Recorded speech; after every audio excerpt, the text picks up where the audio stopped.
Okay. Now. And it's on. All right.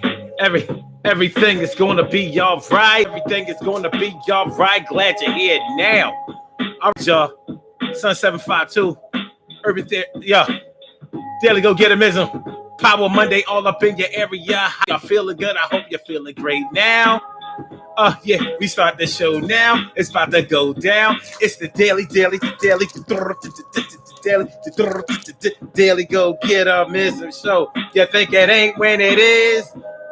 You think it won't when it whiz? We are here and we are in motion. We do this thing. Taking off left lane, no coasting. What's up, Chris?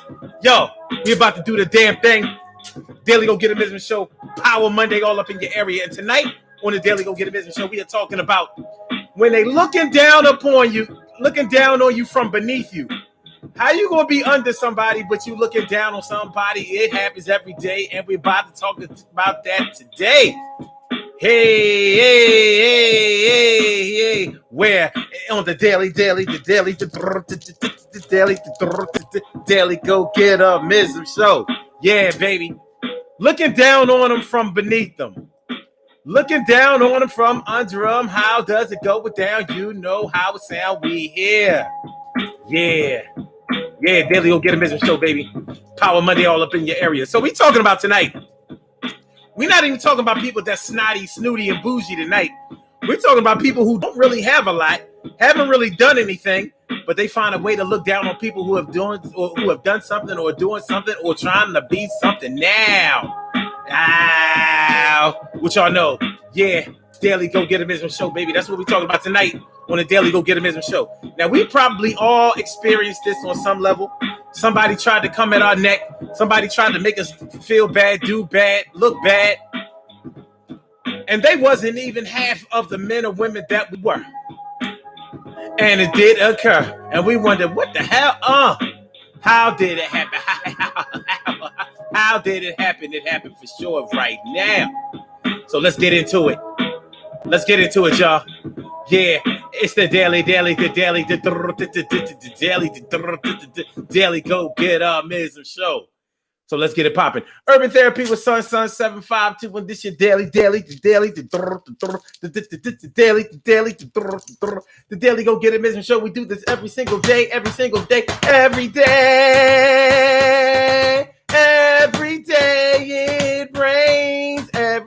it rains.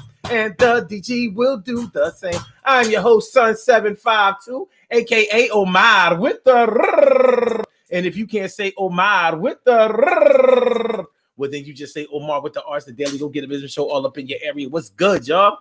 How you feeling now? All right. So it's Power Monday all up in your area. The 5th of October. The 5th of Libra. Premiering live and direct.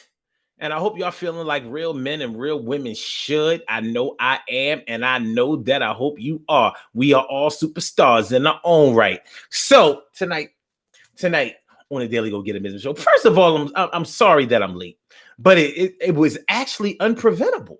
And as far as I'm concerned, I'm late for a good cause. I'm feeling good about being late today. You know why? Because today I had a chance to talk to somebody today.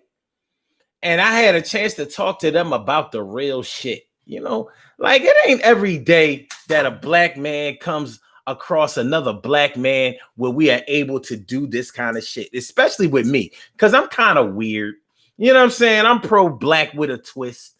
I'm pro-black with that hood twist. At least I think I am. You know what I mean? You know, real niggas from the hood don't look at me like that at all. Like, you ain't real. You know how we judge each other. You know, you got to be real. In order to be real, you got to be violent or a criminal out here. You can't just defend yourself against that or prevent yourself from being in that. But anyway, you know, I had a conversation with a young brother, a very young, bright, positive black man today. And I was like, yo, that shit had me feeling good. It just so happens that I was at my mama's house when it happened, and I was over there to take her trash out, and And we got the rapping and blah, blah, blah, blah, blah. And I'm like, oh, yo, it's getting time for the show to start. I'm like, I got to run. So, but I felt good. I felt real good after that conversation, because so often in our lives, we encounter people that we are not on the same wavelength with, the same mental plane. You know, we don't all feel the same. We don't all feel the same emotionally.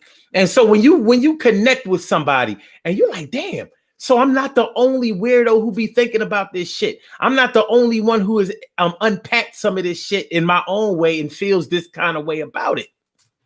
And it's not easy to do that from a Black perspective without feeling like you need to alienate or shut your other Black brothers and sisters out.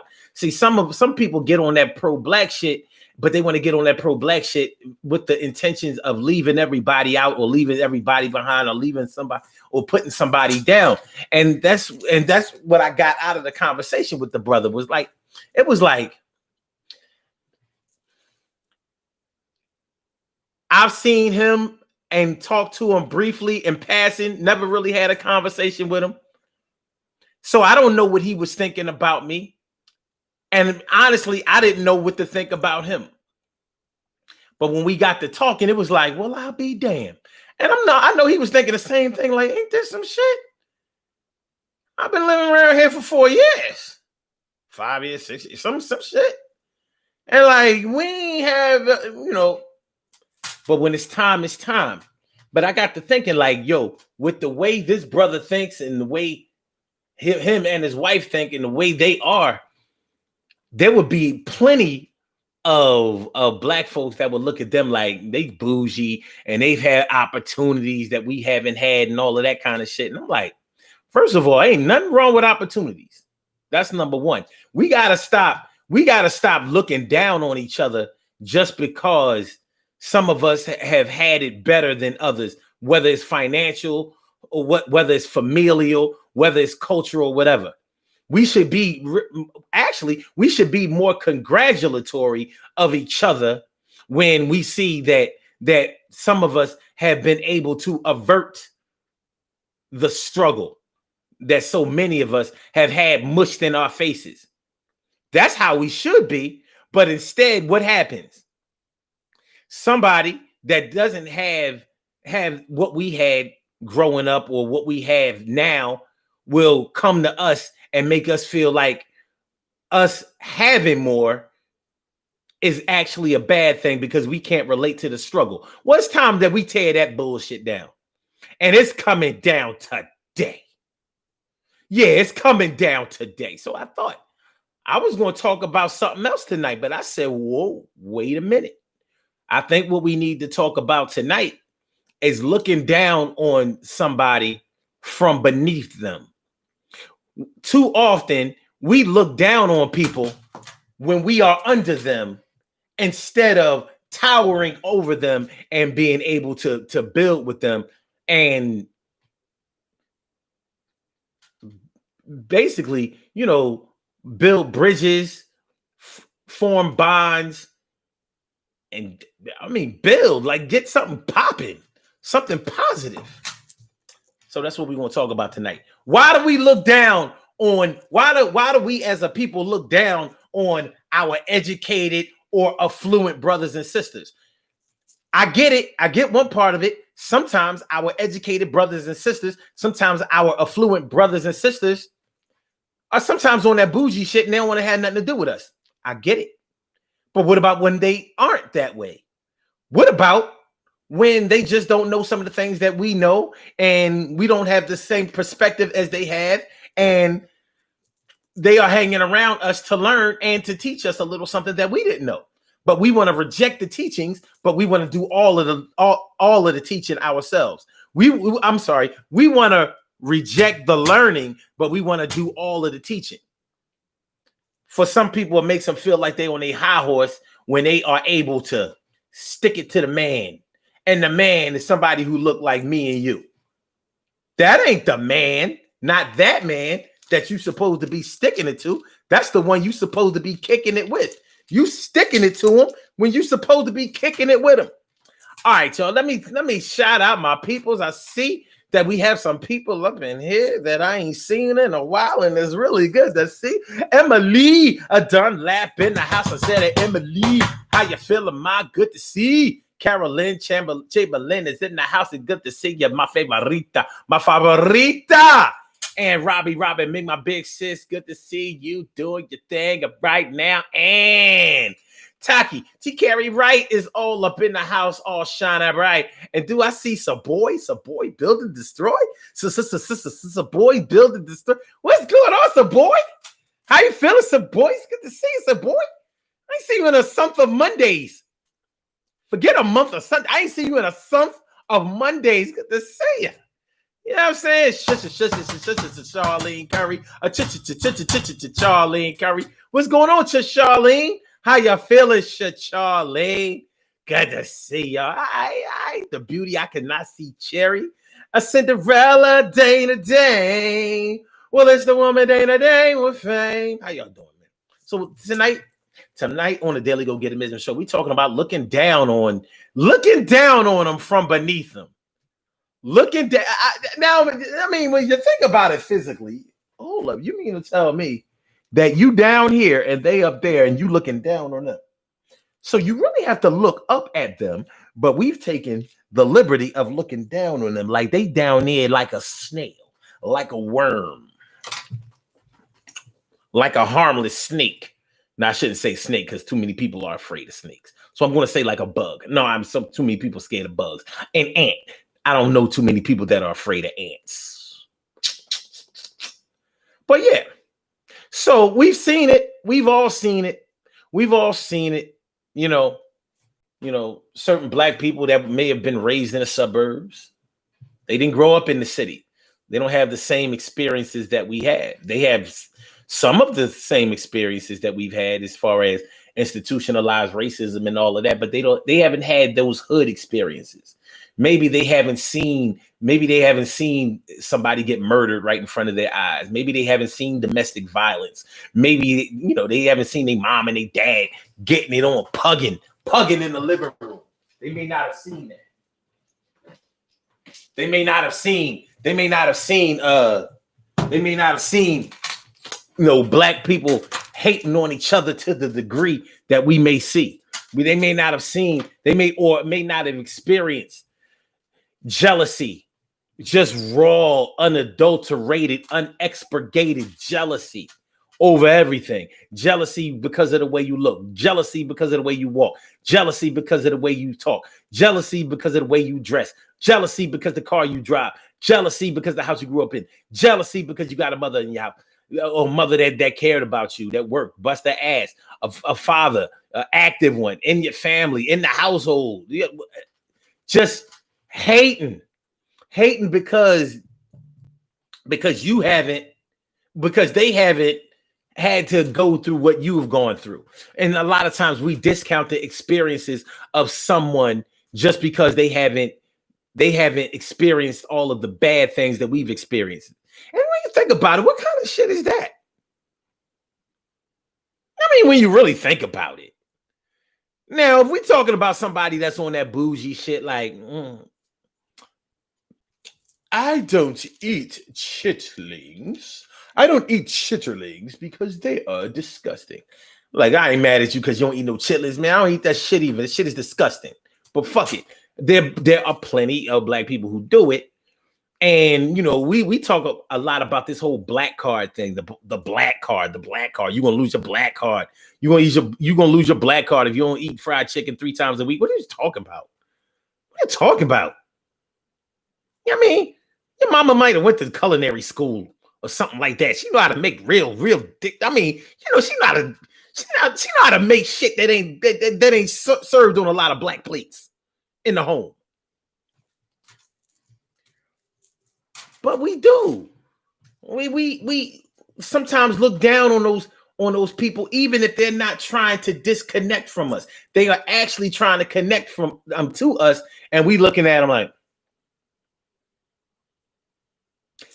Case in point, have y'all ever known somebody who has never been in a fight, has never been in a fist fight?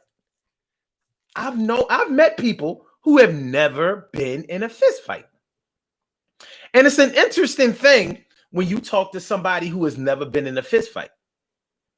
Because I've known people who have never been in a fist fight who honestly think that they can fight. Here's something that you learn real quick when you get into a fist fight for the first time. First of all, you got to try. It's a very physically exhausting experience. Either that or it can be over very quick by your opponent. So if you've never been in a fight with more than one person, and let's say you never even fought your brother or your sister,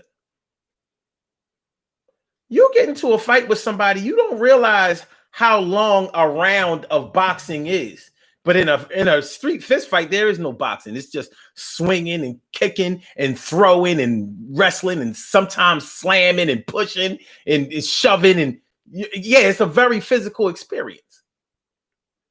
So if you've never fought anybody, that means that you've never tried to hit a moving target. You swinging all wild and looking all crazy and shit. And people like, yo, he gonna get his ass whooped. And you are. Because somebody who's been in that fight before, they know the move, they know the duck. Even if they don't know the move and duck, they know to push forward. I'ma just come in. I'm a George Foreman that ass. I'm just coming through. I'm mowing through. You ain't ready for that. You never experienced that before. You've only seen people fight. You ain't never done it. Your muscles are not built. The next day, even if you didn't get your ass whooped, the next day your shoulders, arms gonna be your back gonna feel all crazy. You haven't thrown punches before. You haven't exercised those muscles. Now you have. So I brought that up to say this. And by the way, shout out to Jeffrey Hawkins. Shout out to Jeffrey Hawkins, man. Thanks for coming through. I appreciate me some of you, my brother. But yeah, I brought that up because when someone who has never been through an experience that you have been through, you're not going to really understand the culture, the philosophy, and the emotions that go into what the activity is that you have participated in. That's not to say that they can't analyze it, because you can be a spectator or you could be a commentator on a sport that you have never played yourself, but you're watching and you know the rules and you understand how it's supposed to be played. So you can call out the action and you can make predictions on certain teams just by observing. But if you've never dribbled a basketball, you don't know how much hand and eye coordination it takes to dribble a basketball and run at the same time. It takes a certain amount of skill. Forget about even trying to shoot. Getting that muscle memory together to be able to shoot the ball. Same thing as football. You watch football on TV and you see a running play and the running play gets stopped at the line of scrimmage. You like, why didn't you go around the other way? All of the defenders were in the way where you ran. And you don't realize like the play was drawn up to run to this side and to dissuade the defense from running to that side. So they were supposed to go to that side while I ran to that side and opened up the hole with my two tackles. But it didn't go that way. And plus, you're on the field. You're not above or on a TV screen seeing both sides of the ball. When you're actually on the field, your field of vision is much different. So the experience is different. So that culture that you have from being on that team, competing against other teams and understanding the game and learning to develop into becoming one of the elite players to be able to play that sport professionally, it's way different than somebody who may have even done it, but not on that professional level. They haven't taken those steps. So there's a disconnect. there's a limitation of understanding between the two philosophies of the watcher and the player. They should be able to respect each other, but that doesn't always happen. How many times have we heard a sports celebrity be like, "Yeah, but you can't do it." You know, in their immaturity, they may be young and immature and don't know how to deal with the media and stuff like that, and having to deal with adversity. They may have played on teams where they won all the time, and now they're in the pros, so they get booed and they get critiqued and they get teased and they get criticized, and they're not used to it. It's like, yeah, but y'all couldn't do it. I remember when when LeBron lost one of his championships. LeBron, not the 2020 LeBron, you know, the conscious, you know, give back to the black community, you know what I mean? Not that LeBron, the young LeBron. The young LeBron, when that first year with him and when he went to Miami and they lost the championship that year. And remember, he was talking shit. He was frustrated. He was angry because it was like, yeah, you ain't never gonna win no championship, even with this team. He was mad. I can't blame him for being mad about that.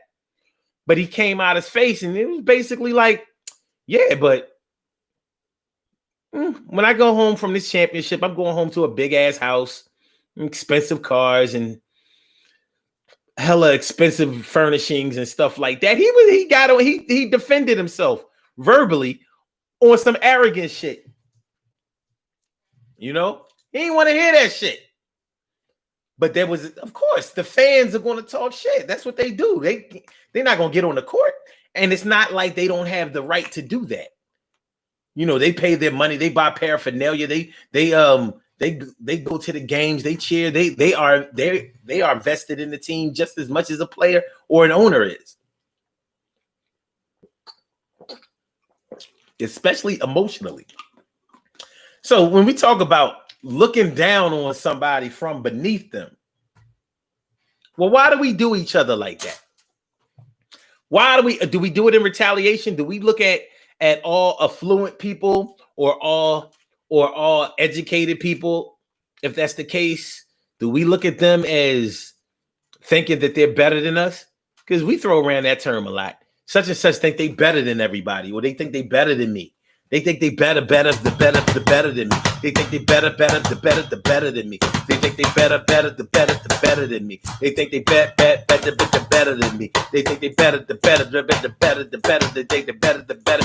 better than me. Surely, the world's most precious and greatest pearl in the world. Surely, the world's most precious and greatest pearl in the world. What's going on? And my brother Ansel Jones is all up in the house. What's going on, my brother Ansel Jones? Good to see that. Carol Chamberlain says, can't teach what you don't know. I'm just saying. You sure can't. You sure cannot teach what you don't know. And I don't have a problem with not teaching what you don't know. What I have a problem with is not trying to learn what you don't know. And that's what we do sometimes. Sometimes when someone has something that they can contribute to our existence, sometimes instead of being more invitational in that realm, we'll be like, fuck that. I don't want to be like him or her anyway. And it's not about being like him or her, but what's wrong with being as smart as him or her? What's wrong with having as many resources as him or her? What's wrong with being as, I don't know, maybe as I don't want to say popularity because that's a smoke screen. You know, sometimes the most popular things are not the good things, i.e. Donald Trump. Feel me?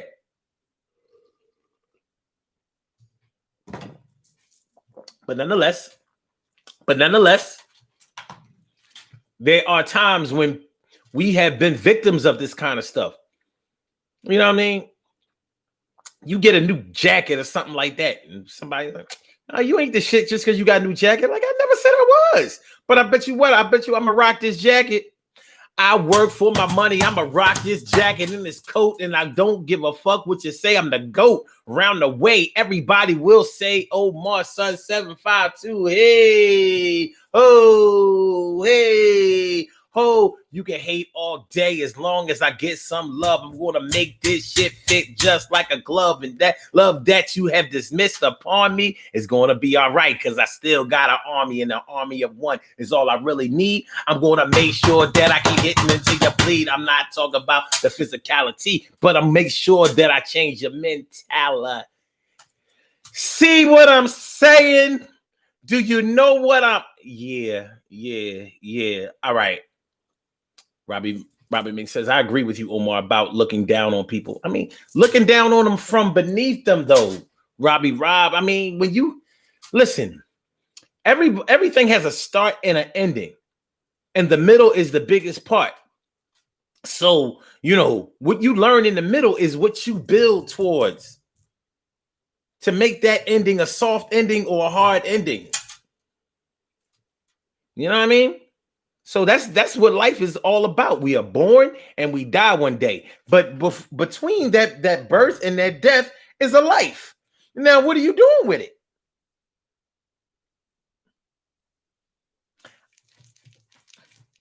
What are you doing with it? And this has nothing to do with financial success or whatever. But, you know, fulfillment is fulfillment.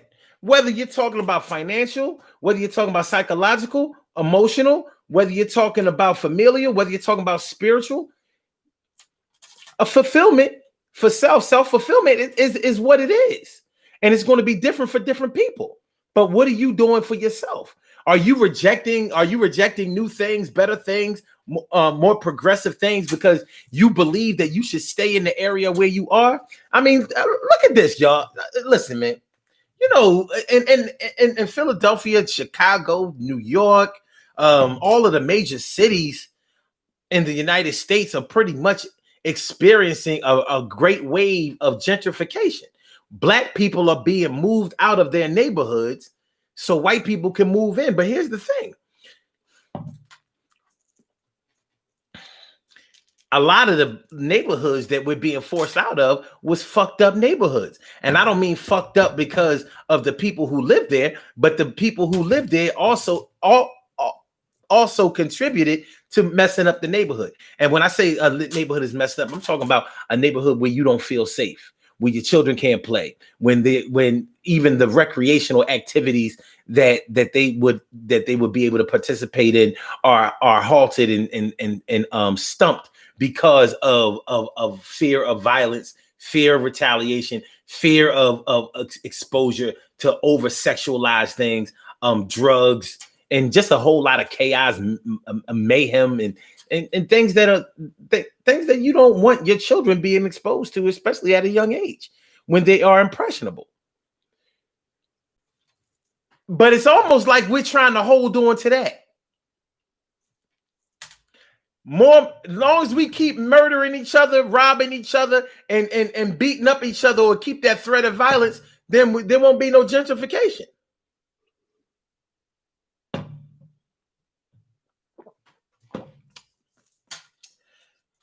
So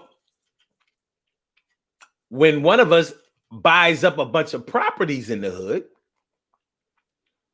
and fails at being able to rent them, what the hell? Why is this when one of them fails at being able to rent the properties effectively to our people, because some of our people don't pay, and maybe they haven't been properly vetted, because maybe some of our black landlords really tried to give back in the form of giving opportunities to people whose credit was a little bit questionable, and then they got bitten in the ass about it. But nonetheless, they did make an attempt at giving back, and they are giving back, even if they're doing it involuntarily. So they say, all right, well, I rented to some black people. I tried to do that exclusively, but I'm about to be broke and starving. So I better diversify the people that I'm renting to. So now you'll just rent to anybody, black, white, Asian, Hispanic, whatever. Like, I got to get this money. And now we looking at them like, oh, you coming in our hood, you ain't selling the homes, you just renting the homes, and now you bringing in these others. It's like, damn, man, I can't win. So that's like looking down on somebody from beneath. Like, you're not contributing anything. You don't even want to contribute. You don't even want to pay your bills. But you want to look down on somebody who's actually being progressive and trying to build something, even if they're just trying to build an empire for their own family. If they are black and they're doing it for their family may be expansive. And that means that they are contributing to the progression and the advancement of our race, our people, our struggle. But you don't look at it like that. Them houses ain't none of that anyway. He ain't nothing but a slumlord. And he charging too much money. But when your ass was down and out, when this was your last stop until Section 8 or the shelter before the Section 8 voucher, it wasn't like that then, was it? It was like, oh, thank you, you're a godsend. Who says black people don't help each other? Looking down on them from beneath them, baby. Looking down on them from beneath them. We got to do better than that. Robin Mink says, I grew up being in fist fights. Yeah. When you've been in a fight, you get it. If you ain't never been in no fight, I've had people who never been in a fight try to tell me about rumbling. I'm like, listen, man, let's talk about something else. You like video games? You know, you want to play Fight Night or something? Let's talk about something you can do. Because you don't want to talk about, you don't understand. You know what I mean? You ain't never been punched in the mouth. You don't understand. You never had your bell rung. You don't understand. You just don't get it. A punch in the mouth can change your whole outlook on life. Even if you win the fight afterwards. You got punched in the mouth. You're going to try to prevent that from happening again because it was probably over something you said. Like, maybe I can rephrase that next time. They split your lip. You know what I mean? You don't realize you get punched in the mouth and that fist made of bone crushes up against that lip, which is just flesh, hitting those teeth. And then you've been in a fight and you get your tooth knocked out, or that shit be loose. And a few days later, whatever, you got to pull that shit out like, this motherfucker knocked out my tooth. Fuck. Get hit in that nose.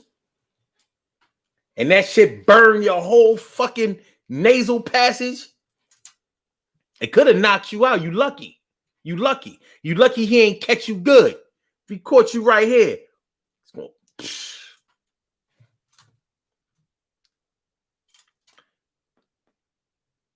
But when you've actually done something, you realize what goes into it, the muscles that it takes to actually do it. You can talk about it on another level. Make sure y'all hit that like button, man. Make sure y'all hit the like button, hit the like button, share the show, and make sure that you subscribe to the channel if you haven't subscribed to the channel yet. This is the Daily Go Getimism Show on this Power Monday. I'm your host, Sun752, aka Omar, with the R, and we are talking about looking down on them from beneath them. Do you underdig? Do you overstand? Do you feel me? Do you know what I'm talking about? Is it real, G? And y'all can call into the show. If y'all would like to call in and give you 2 cents, if you would like to express yourself without equivocation, without judgment, because there is no censorship here, I invite you to call in, and the number to call is area code 319-527-6199. That's the number to call. I said a 319-527-6199. Yes, y'all. I said a 319-527-6199. Yeah, get on the line. I said a 319-527-6199. Yeah, get your shine, baby. Get your shine, baby. Get your shine, baby. Get your shine, baby. Get your shine, baby. Get your shine, baby. Get your shine, baby. Get your shine, baby. 319-527-6199, baby. Carol Chamberlain says, in my Oprah voice, I had to fight all my life. You tell him. You tell him, Sophia. All my life I had to fight. By the way, 319-527-6199. Express your passion in any form of fashion.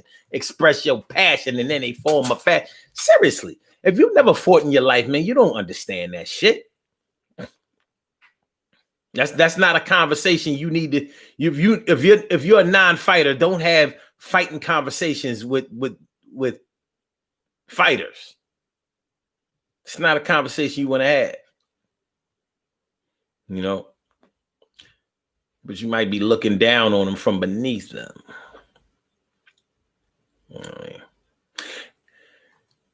Jeff Hawkins says, knowledge often comes with maturity. It should. And wisdom comes with knowledge and maturity. It should. Hopefully, with knowledge comes maturity, because they are two distinctly different things. You know what I mean? You can be mature without knowledge. And you could definitely be knowledgeable without maturity. We see it all the time. You know what? I was about to give some examples. I ain't gonna do it. We ain't gonna do it. Matter of fact, I'm gonna just wink. Whoever y'all think I'm winking about, let it be them. Let it be them. Let them be the one we give our love to. Beauty I Cannot See Cherry says, but knowledge can also come from an experience. Yes, it can. But wisdom comes from your experiences too. Wisdom definitely comes from your experiences. You know what I mean? Because you can get knowledge out of a book. You can read about all subjects. You're going to know a whole lot. But you won't get that wisdom. You won't get that wisdom until you actually get out there in the field, start humping. Like, I can read about plumbing and I can tell you how to do all of the fittings. I can tell you how to solder the pipe.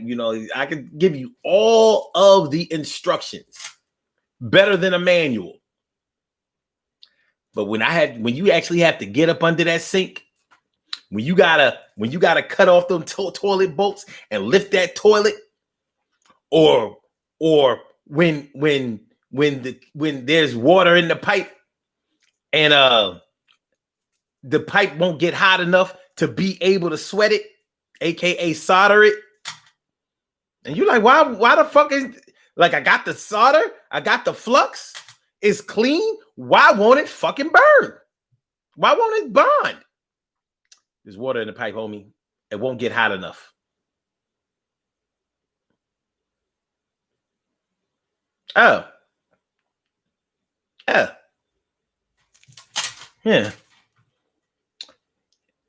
And like I said, when you get under that sink, just something as simple as changing that J-bin, the trap under the sink. It's like, he realized, like, this is taking longer than I thought. Whoever did this shit first didn't line it up right. They jerry-rigged it. Yeah, it's different when you actually are in the field. But you definitely have that knowledge. You can, like, oh yeah, what you have to do first is you have to do this and this step by step. Yeah, that's all sounds good. Get your ass, go put on, go take off your good sneakers, put on the bad sneakers and help me up under there, up under here. You lift up this sink while I get use this wrench to try to loosen this bitch. Somebody use plumber's putty on the damn. Anyway, so Robbie Mink says, but now I don't fist fight. I diffuse the situation. Too old for that. You ain't never too old to fight. But you're right. You have probably turned in your fist and start using your mind. Now think about if you would have done that when you were younger. it probably would have worked out differently because you had to establish yourself on the physical side, because the maturity of your opponents was such that they didn't care about your mental side. Like, if you can't beat me, I'm gonna keep picking on you. I'm gonna keep picking on you because I can beat you. They may not have even fought you yet. They got you mentally, looking down on you from beneath you. Jeff Hawkins says, when you're comfortable in your skin, in the skin you're in, you can care less of those who try and judge you. Sometimes it works that way. But check this out, though. Check this out. Now, Monsieur Hawkins, you know that the conditioning of our people is such that our most affluent, some of our richest, some of our best and brightest Black people are looked down on by some of our poorest, most uneducated white people. That's all conditioning. And it's backed up by the way the system is set up. The way the system is set up, they are conditioned to believe that they are better than you, no matter what you have or what you have going on. And you have been conditioned to believe that no matter how much you have it going on, you're not as good as him. Now, I'm not saying that it's consistent across the board with all, and I wasn't really talking about you personally, but we all have examples of where we could see this. I mean, look at Michael Jackson. Look at Kanye West. You know, looking for, I mean, Michael Jackson was a superstar and a fucking business genius. He was a shrewd businessman. He was a fucking business genius. Michael Jackson was straight up smart. He didn't go to college. Barely had a regular formal education. He was a child star. But he was fucking smart. And to be able to make it in show business and be that shrewd takes a special kind of person. And he was absolutely that. But there's no doubt that he sought the approval of he sought out that approval. You get a man by the mind, you got him by the balls. And you ain't got to be there. He'll make your money. He'll make your money for you. You get him by the man. You get him by the man. You get a man by the mind, you got him by the balls. If you don't understand that concept, you'll just try to get him by the balls. So, you know, in a perfect world, or one that at least made some sense, those of us who have progressed from one area of lower concentration to an area of higher concentration, our confidence would have us like, I'm the best. I'm the best out of all y'all. But it doesn't always work out that way.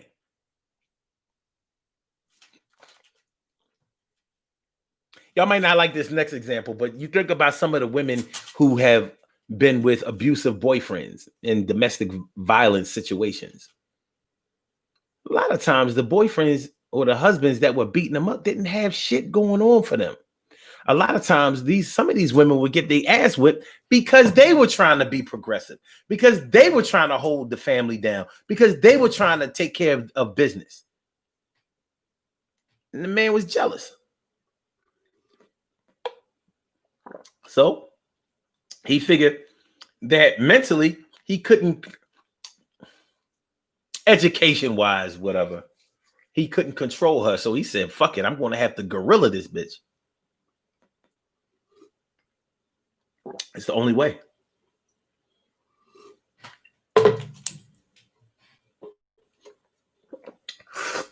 And I ain't trying to come down on a black man. Not at all. Y'all know I support me some black men. I've been accused many a times of making excuses for the black man, but I understand the black man because I am him and he is me. But I also know that some of us, and I'm not making this exclusive to Black people, because it probably happens in all cultures, but I don't come from all cultures, nor do I care about all of them. I do care about this one though. So in situations where our woman may go to school, she's learning new things. She's kind of running us. Now she's learning new things, talking a little different, acting a little different, bringing different people around, meeting different people. This was just from taking online classes. Now she got a new job because one of the incentives of going to school was that she would get a promotion. Now she's making more money, and she has a higher salary, higher status. She's hobnobbing with the big wigs, so to speak. She's leaving me behind. You may still be making more money than her, possibly, but you're not growing and expanding yourself. You could, but you're not. But you still making decent money. But she's making more money on her way to making more money, but she's different. So, you get to the point where you start putting your hands on your woman, if you weren't doing it already, because that's not normally something that happens over time. The dudes from a Slapper-Hoe tribe normally get that popping at a younger age.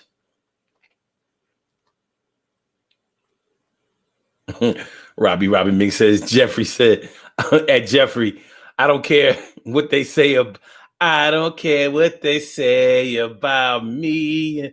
I don't care what they do. This is my Smokey Robinson voice. That's what's up. Robbie Mink says, that's just jealousy when you look or talk about people who trying to succeed in life. Wow. But it happens every day. It's somewhere happening now.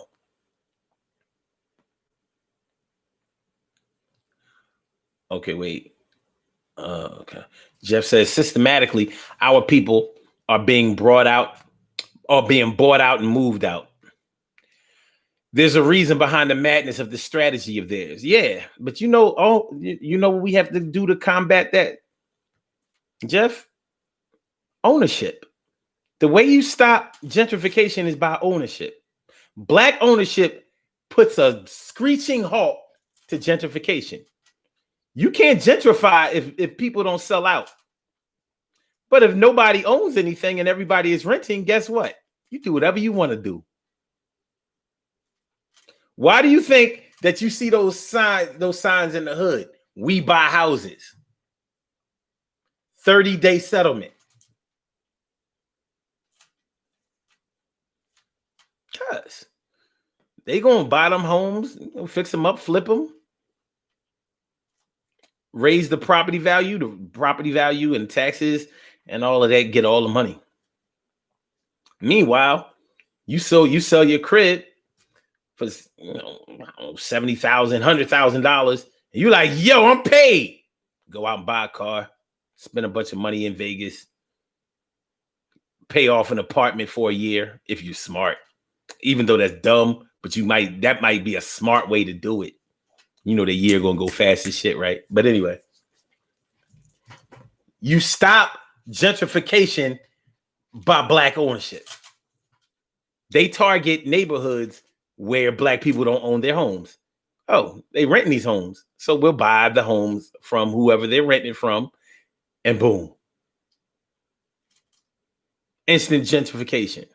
Higher police presence, diversity in the neighborhood. Boy, they make it sound good. Meanwhile, your ass gotta go live in the projects. Oh, damn, they tore down the high-rise projects. You on the waiting list. Section 8. Holla. So many of our people are doing a reverse migration. It used to be that when you got money, you ran out into the suburbs. Like, yo, I made it. I'm out in the suburbs where they didn't want us. Now they like, yeah, you can come out here. Oh, if you listen to what Donald Trump said, you saying, I don't know, they got to protect the sanctity of the suburbs. They have you niggas coming out there, you know what I mean? out there ruining the suburbs, bringing your drugs and violence and color out there, loud music, cookouts, all crazy, playing spades and shit. They play spades out here. Anyway, okay. Robbie Ming says, most of us black women fought more than one way in life. We are still fighting, not physically, but mentally and emotionally. I agree. I think we all are too. Jeff Hawkins says, lions are not the whisperers of the sheep. I'm just saying, negative judgment of others are for the weak-minded. Ooh. Ooh. Ooh. Ansel Jones says, woulda, shoulda, coulda means nothing to people that complete tasks. I hear that. Follow through. Perseverance, baby. I like it. Yes. Each one teach 100.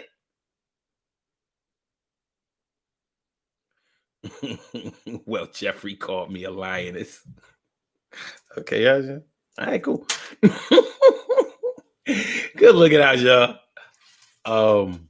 Carol Chambers says, yes, Omar. Look at me, Mr. White Man. Look at me, Mr. White Man. Look, I'm one of you. I mean, I'm not one of you, but like I'm one of the different ones than them. Right? Come on, validate me. Can you stamp my hand so I can get in the club when I gotta go outside to get something from the car? Can you stamp my hand so I can get back into the club? Please. Can I get a wristband? Can I get a wristband? Can I get a wristband? Jeff Hawkins says, self-assured and confidence, we win. They threw us lemons, we made lemonade, risen above their shenanigans. Some of us, yes. Enough of us, no. Looking down on them from beneath them. And the only them I'm talking about is us against us. I ain't talking about us against them or them against us. You know what I mean?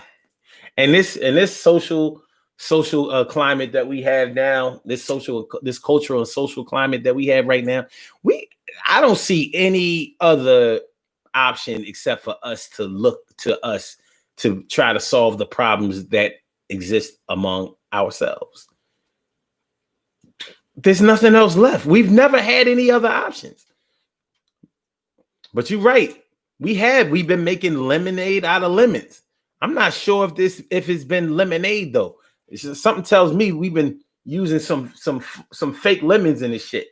You know that lemon juice that come in the green bottle with the yellow top. Costs like $2-3 in the store. I mean, like, yo, how many lemons fit in that big bottle? You know what I'm saying? You know what I mean? Ownership. Yes, my point exactly. It's happening all over. Yeah, we got it. Listen, man, don't sell your home. Do not sell your home. Get in the way. Make them have to eminent domain your ass and pay you whatever you want. You name your price. If you're a renter, you don't own anything. Literally. If you own your home now, do not sell that shit no matter what. Do not sell it. Gentrification dies with black ownership. It dies. But guess what happens if all black people own all of their shit? Then you have a real black neighborhood thriving. You can have black businesses and all of that. But that's where it all starts. Buy your home, keep your home. Keep that shit, keep it for your kids. Let your kids move in it or take it over to rent out whatever, in your passing or your inability to be able to perform maintenance anymore. Jeffrey Hawkins says, many times we're our most worst. What you mean many times? All the damn time. Well, no, we're not our worst enemy, but we be up there. You know who our main, our worst enemy is, but you can't tell many of us that, like, no, Mr. Charlie, all right. Mr. Charlie, all right. He's all right. What's the matter with Charlie? He's all right. What's the matter with Charlie? He's all right.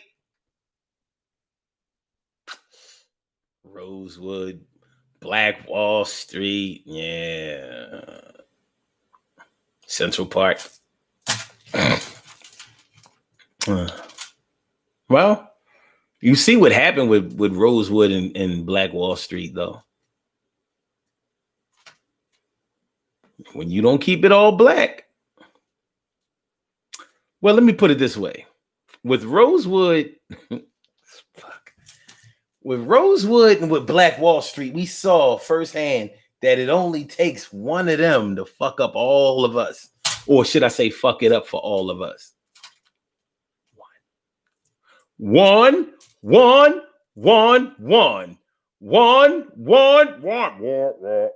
Hoo-ha.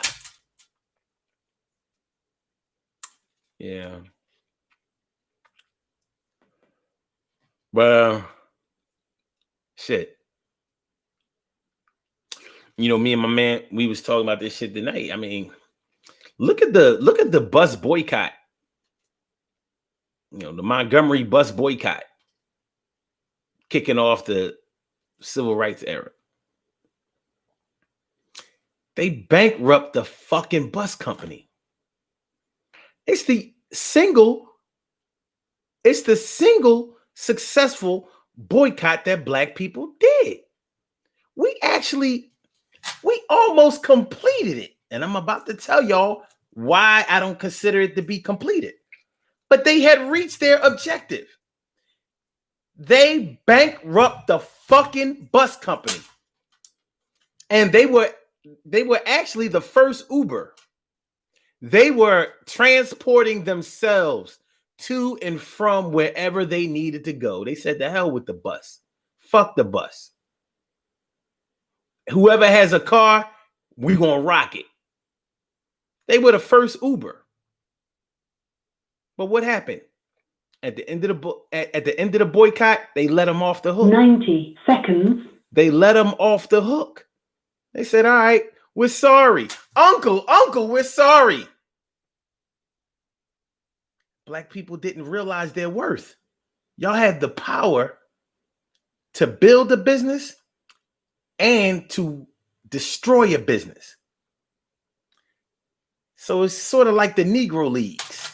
Then you know the Negro Leagues was making money, and the Negro Leagues were better. They were far more superior baseball players than the major leagues. Far superior.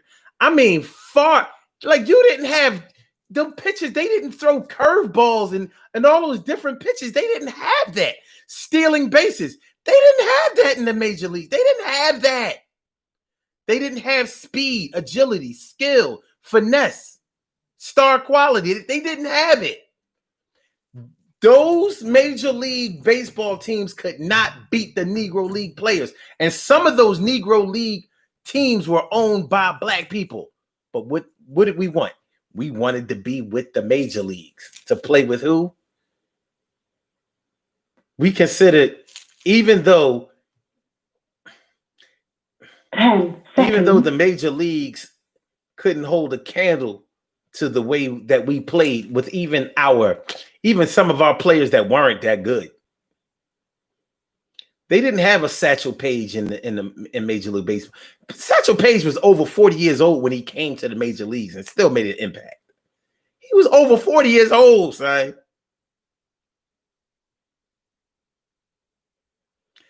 Satchel in his young years, oh my God, he was a pitcher and a batter. He was on fire. Like, there was nobody like Satchel Paige. And that Josh Gibson, a home run king, died at a young age. But yeah, Jeff Hawkins says integration killed us. And that's what we wanted, integration. So the the Montgomery, Alabama bus boycott was successful, but we didn't finish it. What we needed to do was say, well, we killed y'all, and now y'all gonna ride our buses. That's what should have happened. Whatever money that they was making on the jobs that they were working at, they could have pooled their money together and bought the bus company out. That's what they could have done. Could have done that. Sure, they were bankrupt. The fucking bus company was bankrupt. They would have sold for little or nothing. But we just wanted to make a point. Like, yeah, we could fuck you up. You make us mad. I wish they would have made them mad enough to be like, we're never getting on another bus. Any of us. We want to keep on riding among each other, with each other, paying each other. Black money circulating to. Man. Oh, man. For us, by us movement is needed.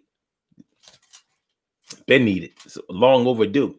Beauty I Cannot See Cherry says, I believe in separate. I don't have to integrate with my enemy to feel equal. How about this? Fuck being equal. I don't want to be equal. I want to be better. And you should want to be better than me. The equality might actually bring me down if I'm already good. Magic Johnson, Dr. J, Michael Jordan, Shaq.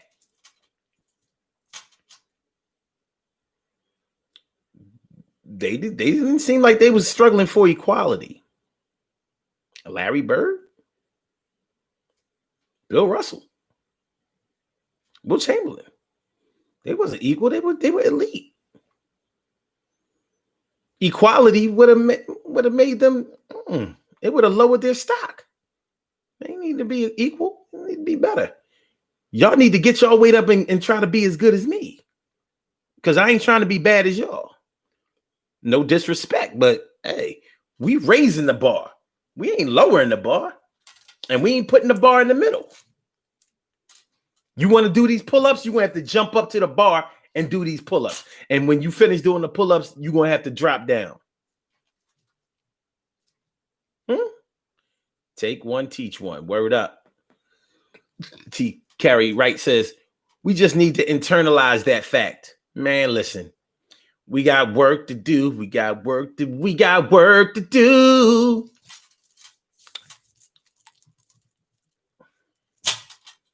Yeah. So, all right, yo, we about to do these birthday shout outs. You know what I mean? I'm about to do these birthday shout outs, but I appreciate y'all, man. Well, my day was made today. It was. I had a good day today. I wasn't supposed to. According to my horoscope, it was supposed to be, it was supposed to be very meh. It don't feel meh to me. I feel very much better than meh. I feel like, not me. We have some birthday shout outs to do. Some people were born on this glorious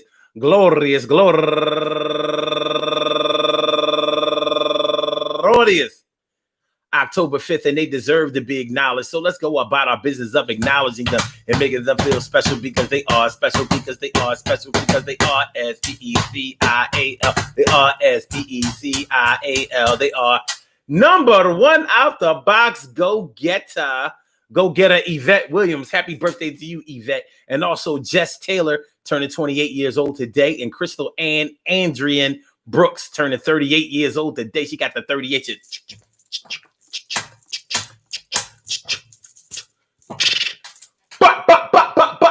Yeah.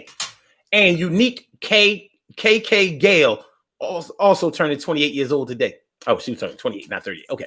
And Danny Celestine turning 26 years old today, and Simone Severite turning 42 years old today, and Angela King, happy birthday to you. And go get a Señorita Salina, please. A Señorita Salina, please. A Señorita Salina, please. Turning 49 years old today. Happy birthday, feliz cumpleaños, Señorita Salina, please.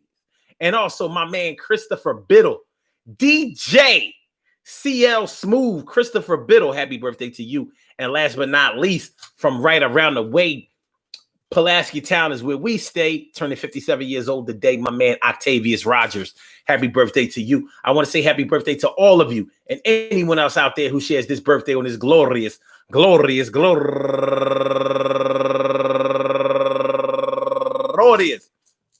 October 5th, anywhere out there in the world, worldwide, internationally, and universally. All of y'all go ahead and turn up, but don't turn up too loud. Just turn up loud enough so everybody can hear you. Rock out, rock on it, do the damn, the rock out, rock on it, do the damn, rock out, rock on it, do the damn thing, to do your thing, y'all. Represent the queens and kings, to do your thing, y'all. Represent the queens and kings.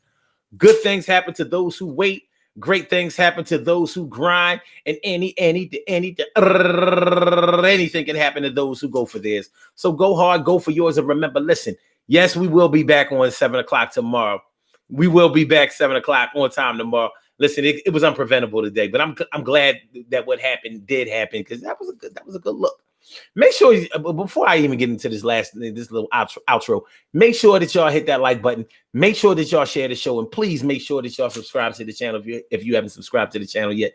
You know what I mean? Make this show our show and everybody's show, and we're gonna show improve as long as y'all show up. Okay, so yeah, looking down on people from beneath them. What for? What for? You know, you catch more bees with honey than you do with a fly swatter. And that means that has such a deeper meaning than people give it credit for. You know what I mean? It's bigger than just being nice to people. When you forge relationships, bonds, and friendships with people, people will do things for you, open up opportunities, open up doors, create opportunities, extend resources to you, to the point where you won't have to pay as much. You won't have to do as much. You won't have to work as hard, and you'll have more. It's always a better look. It's always better to have more friends than more enemies.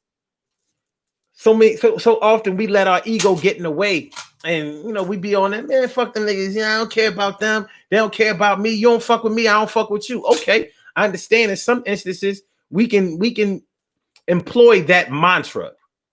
But in our everyday living, when it comes down to it, we're going to do more, having more people on our side than people against us.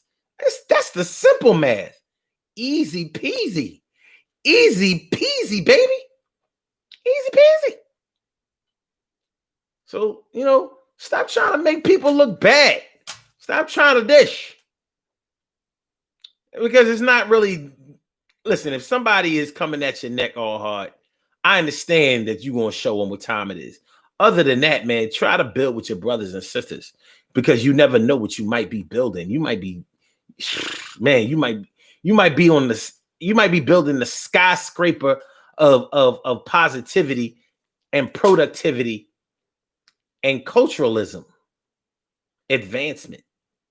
What's up, my brother Robert Sewell, my big bro? Robert Sewell is all up in the house. What's going on, my brother? Haven't seen you around these parts in a while, and it's a pleasure to see me some you all day, every day. Thanks for coming on through. Appreciate you, my man. And speaking of appreciation, man, peace to all my day ones, my everydays, and my brand news. Peace to all my day ones, my everydays, and my brand news. I love y'all to death, resuscitate you, and love you right back to life. Appreciate you exponentially. We'll be right back at you tomorrow morning. Tomorrow evening at 7 p.m. Eastern Standard Time. So get at me. Don't forget to hit that like button, and don't forget to subscribe to the channel, and don't forget to share that show. Do me that one solid, and I'll get back with y'all tomorrow. All right, Blog Talk, you get on up out of here. Get back with y'all. Thank you for using Thanks Blog for kicking Talk it with Radio. me. Goodbye. And peace to y'all, my YouTubers. One love, baby.